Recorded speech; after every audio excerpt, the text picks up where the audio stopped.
మీరు కళ్ళు మూసుకుని ధ్యానం చేస్తే యశోదాదేవి చేత కట్టబడినటువంటి మచ్చబడినటువంటి మొలగలిగినటువంటి ఆ బాలకృష్ణ స్వరూపం ధ్యానంలో కనపడితే దామోదర దర్శనం అయిందంటారు. ఎంతమంది ధ్యానంలో దామోదర దర్శనం చేయగలరు? అందుకే దామోదర దర్శనం చేశావా లేదా అన్న దానికన్నా కూడా దామోదర లీల వింటే చాలా.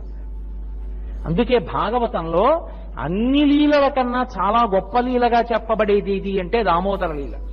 దామోదర లీల ఎవరో ఒకరు కాదు, బ్రహ్మచారులు, గృహస్థులు, వానప్రస్థులు, సన్యాసులు అందరూ కూడా దామోదర లీలని ప్రత్యేకంగా వింటారు. అందున కార్తీక మాసంలో మరింత ప్రఖ్యాతి దామోదర లీల విని తీరాలి. ఎందుకని?